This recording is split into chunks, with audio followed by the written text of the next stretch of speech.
যেই জনগণ খালি হাতে সশস্ত্র দুর্বৃত্তদেরকে মোকাবেলা করে 5 আগস্ট পরিবর্তন এনেছিল, সেই জনগণের মৃত্যু হয় না। এই জনগণ এখনো জীবিত, এখনো জাগ্রত। আপনারাই বলছেন সবাই মিলে বাংলাদেশ, সবার আগে বাংলাদেশ, মিলে জিলে বাংলাদেশ। তো কোথায় সবাই মিলে বাংলাদেশ? তা তো আমরা দেখতে পাচ্ছি না। ইতিমধ্যেই সবাই মিলে বাংলাদেশ চ্যাপ্টার আউট হয়ে যাচ্ছে। আপনারা দেখেছেন একটা নির্বাচিত সরকার প্রতিষ্ঠিত হওয়ার পরে, ইন্টারিম গভর্নমেন্ট বা তার আগেও এইরকম প্রশাসকের ছড়াছড়ি ছিল না। এখন সব জায়গায় প্রশাসক বসিয়ে দেওয়া হচ্ছে। সিটি কর্পোরেশন, মিউনিসিপ্যালিটি, উপজেলা পরিষদ, জেলা পরিষদ, পর্যায়ক্রমে আরও নিচে যাবেন কিনা উই ডোন্ট নো। 200-র বেশি সার্ভিস ও ফিচারে লেনদেনের সব বিকাশ অ্যাপে সম্ভব। সবাই মিলে বাংলাদেশ, এতগুলা প্রশাসক নিয়োগ করলেন, এমনিই তো এটা হওয়া উচিত নয়। এমনিই সাংবিধানিক কারণে এটা বেআইনি। সংবিধানে লেখা আছে বাংলাদেশের সকল স্তরের স্থানীয় সরকারে শুধুমাত্র নির্বাচিত জনপ্রতিনিধিরাই দায়িত্ব পালন করবেন।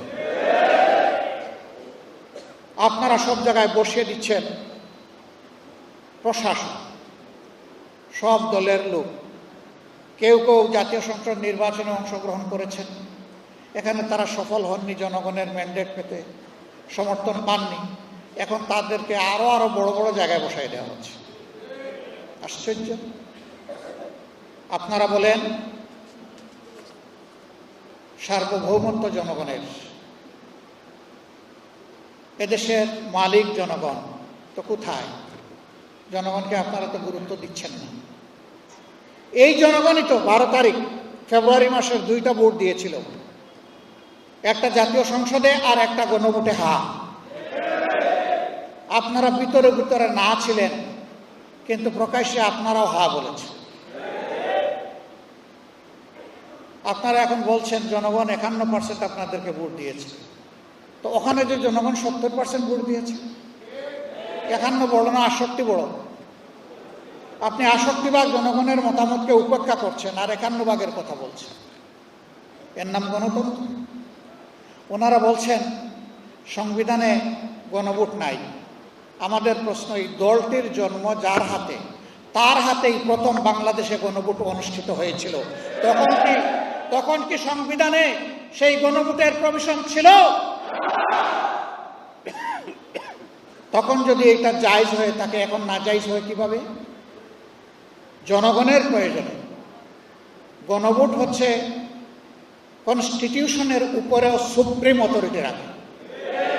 জনগণের সুপ্রিম অভিপ্রায় হচ্ছে চূড়ান্ত সংবিধান। সম্মানিত বন্ধুগণ, তারপরে এরশাদ সাহেব একটা করেছেন, ওইটা নিয়ে কথা বলতে চাই না। এরপরে করেছেন বেগম খালেদা জিয়া। তো সেই 3টা গণভোট বাংলাদেশে তার ফল বাস্তবায়িত হয়েছে। 4র্থ গণভোট, যেখানে এসে বিভিন্ন দল ছিল, মত ছিল, সবাই মিলে একমত। শুধু তাই না, সবার আগে বিএনপির প্রতিনিধি বলেছেন সংস্কারের প্রস্তাবগুলো আইনগতভাবে বাস্তবায়ন করতে হলে গণভোটের প্রস্তাব দিচ্ছি। প্রস্তাব দিলেন গণভোটের। আমরা ইলেকশনের দিন পর্যন্ত সবাই এক ছিলাম। এরপরে যখন দেখলেন যে আপনারা যেভাবেই হোক, যে মেকানিজমেই হোক, আপনারা 2/3 বেশি হয়ে গেছেন, তখন রাতারাতি আপনাদের মত বদলে গেল। আমরা তো আমাদের জায়গায় আছি।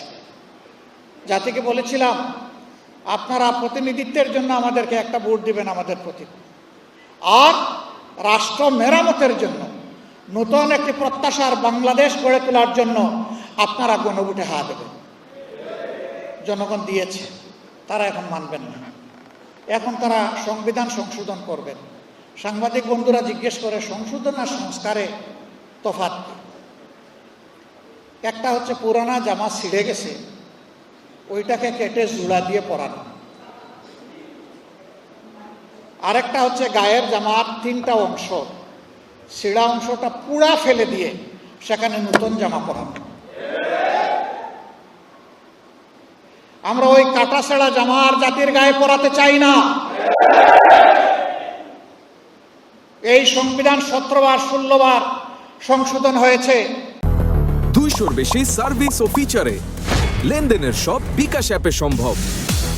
সংবিধান থেকে আমরা নির্বাসনে পাঠায় সংস্কার করতে চাই। সরকারি দল বলছেন তারা সংস্কার মানবেন না, তারা সংশোধন করবেন। আমরা তাদেরকে অনুরোধ করব, যদি গণতন্ত্রে আমরা সবাই বিশ্বাসী হই, আসুন গণভোটে আমরা সবাই এক হয়ে যাই। হ্যাঁ, সংকট আপনারা তৈরি করেছেন, এর নিরসন হওয়ার কথা ছিল 15 মার্চের ভিতরে।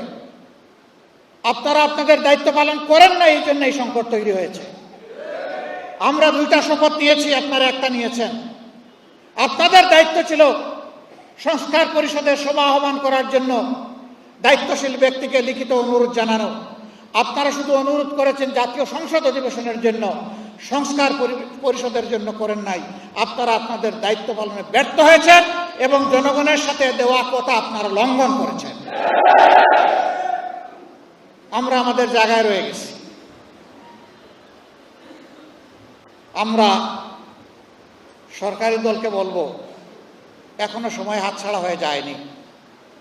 আমরা চেয়েছিলাম সংসদের ভিতরে সমাধান হোক, আপনারা সুযোগ গ্রহণ করেননি।